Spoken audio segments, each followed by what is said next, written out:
모두 가족 여러분, 오늘은 화요일입니다. 인생을 살다 보면 엎친 데 덮친 격인 사건이 일어나죠. 그런데 하나님을 믿고 하나님의 뜻대로 선택했는데도 그런 일이 일어나기도 하죠. 그러면 그럴 때는 하나님의 뜻대로 살기가 싫어지는데요. 그렇다면 이럴 때 어떻게 해야 할까요? 그 답이 바로 오늘 본문에 있어요. 그래서 오늘 묵상을 잘 들어보시면 하나님의 뜻대로 사는 걸 포기하지 말아야 하는 이유를 아실 수 있을 거예요. 그러면 오늘도 묵상에 잘 참여해 주시고요. 꼭 댓글로 무엇을 느꼈는지를 나눠주세요. 그리고 오늘의 시편을 한 절이라도 암기해 보면 어떨까요? 그러면 오늘 본문인 시편 37편 듣고 올게요.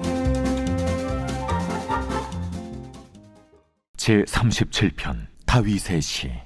악을 행하는 자들 때문에 불평하지 말며 불의를 행하는 자들을 시기하지 말지어다. 그들은 풀과 같이 속히 배임을 당할 것이며 푸른 채소같이 쇠잔할 것이미로다. 여호와를 의뢰하고 선을 행하라. 땅에 머무는 동안 그의 성실을 먹을거리로 삼을지어다. 또 여호와를 기뻐하라. 그가 내 마음의 소원을 내게 이루어 주시리로다. 내 길을 여호와께 맡기라. 그를 의지하면 그가 이루시고 내 의를 빛같이 나타내시며 내 공의를 정오의 빛같이 하시리로다. 여호와 앞에 잠잠하고 참고 기다리라.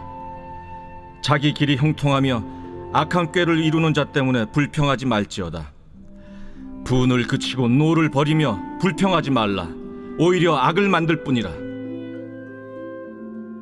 진실로 악을 행하는 자들은 끊어질 것이나 여호와를 소망하는 자들은 땅을 차지하리로다.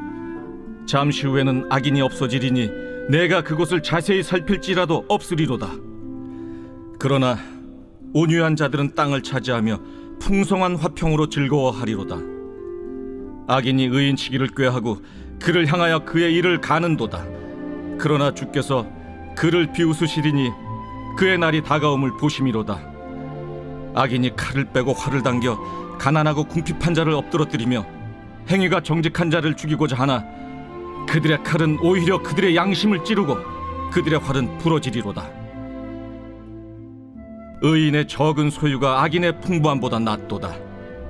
악인의 팔은 부러지나 의인은 여호와께서 붙드시는도다. 여호와께서 온전한 자의 날을 아시나니 그들의 기업은 영원하리로다. 그들은 환난 때에 부끄러움을 당하지 아니하며 기근의 날에도 풍족할 것이나 악인들은 멸망하고 여호와의 원수들은 어린 양의 기름같이 타서 연기가 되어 없어지리로다. 악인은 꾸고 갚지 아니하나 의인은 은혜를 베풀고 주는도다. 주의 복을 받은 자들은 땅을 차지하고 주의 저주를 받은 자들은 끊어지리로다. 여호와께서 사람의 걸음을 정하시고 그의 길을 기뻐하시나니 그는 넘어지나 아주 엎드러지지 아니함은 여호와께서 그의 손으로 붙드심이로다. 내가 어려서부터 늙기까지 의인이 버림을 당하거나 그의 자손이 걸식함을 보지 못하였도다. 그는 종일토록 은혜를 베풀고 꾸어주니 그의 자손이 복을 받는도다. 악에서 떠나 선을 행하라. 그리하면 영원히 살리니 여호와께서 정의를 사랑하시고 그의 성도를 버리지 아니하심이로다. 그들은 영원히 보호를 받으나 악인의 자손은 끊어지리로다. 의인이 땅을 차지하며 거기서 영원히 살리로다. 의인의 입은 지혜로우며 그의 혀는 정의를 말하며 그의 마음에는 하나님의 법이 있으니 그의 걸음은 실족함이 없으리로다. 악인이 의인을 엿보아 살해할 기회를 찾으나 여호와는 그를 악인의 손에 버려두지 아니하시고 재판 때에도 정죄하지 아니하시리로다. 여호와를 바라고 그의 도를 지키라. 그리하면 내가 땅을 차지하게 하실 것이라. 악인이 끊어질 때 내가 똑똑히 보리로다. 내가 악인의 큰 세력을 본즉 그 본래 땅에 서 있는 나무잎이 무성함과 같으나 내가 지나갈 때 그는 없어졌나니 내가 찾아도 발견하지 못하였도다. 온전한 사람을 살피고 정직한 자를 볼지어다. 모든 화평한 자의 미래는 평안이로다.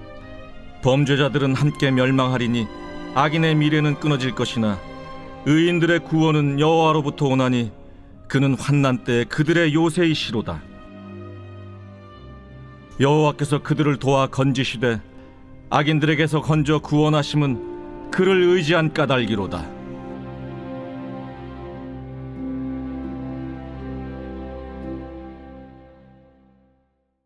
다윗은 노년의 인생에 대해서 깊이 묵상했습니다. 그리고 눈에 보이지 않는 하나님이 실제로 각각의 인생에 어떻게 관여하시는지를 살펴봤습니다. 그리고 그 결론으로 오늘의 시편을 지었습니다. 다윗은 악을 행하는 자들 때문에 불평하지 말며 불의를 행하는 자들을 시기하지 말라고 말했습니다. 그리고 그 이유를 그들은 풀과 같이 속히 배임을 당할 것이기 때문이라고 노래했습니다. 그래서 다윗은 여호와를 의뢰하고 선을 행하라고 노래했습니다. 그리고 그 이유를 여호와께서 마음의 소원을 이루어 주시기 때문이라고 말했습니다. 그리고 다윗은 우리의 길을 여호와께 맡기라고 노래했습니다. 왜냐하면 그가 그 길을 이루시기 때문입니다. 그리고 다윗은 의인은 땅을 차지하지만 악인은 그 땅에서 사라진다고 고백했습니다. 그리고 악인은 그들의 칼로 의인을 죽이려고 하나 그들의 칼이 부러져서 오히려 악인의 양심을 찌른다고 고백했습니다. 그래서 다윗은 이렇게 악인은 망하지만 의인은 여호와께서 보호하신다고 말했습니다.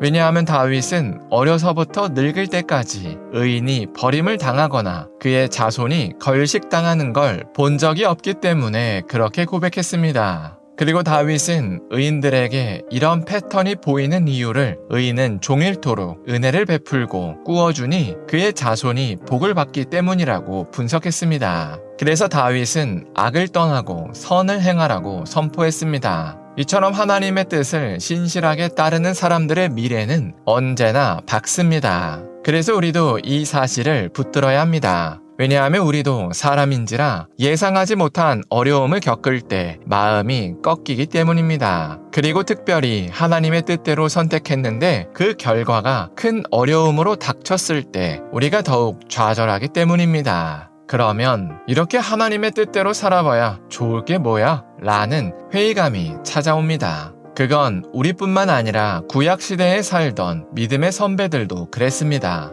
그래서 욥과 다윗과 같은 믿음의 선배들이 이에 대한 수많은 고백을 남겼습니다. 그러나 그들은 결국 이런 회의감을 딛고 일어나서 끝까지 하나님의 말씀대로 살았습니다. 그리고 노년의 인생을 돌아보니 결국 끝까지 하나님의 말씀대로 산 것을 잘한 선택이라고 고백했습니다. 그래서 우리도 우리보다 앞서서 믿음의 길을 끝까지 걸어간 선배들의 고백을 붙잡아야 합니다. 그래서 지금 당장 힘들다고 악인들의 삶을 부러워하면 안 됩니다. 왜냐하면 그들의 인생은 바람 앞에 촛불이기 때문입니다. 하지만 우리의 인생은 성공이 보장된 인생입니다. 그리고 심지어 우리의 인생은 죽어서도 천국이 보장된 아주 확실한 인생입니다. 그러니 우리는 이 땅에서 조금 더 높아지겠다고 또 조금 더 갖겠다고 아등바등 살 필요가 없습니다. 왜냐하면 우리가 죽을 때 후회할 것은 그런 게 아니기 때문입니다. 우리가 분명히 죽을 때 후회할 것은 조금 더 사람을 사랑하지 못한 일이기 때문입니다. 그래서 우리가 오늘 하루를 살 때 우리의 시선을 죽음의 자리까지 멀리 뒀으면 좋겠습니다. 그래서 그때 후회하지 않도록 조금 더 가족과 이웃을 사랑했으면 좋겠습니다.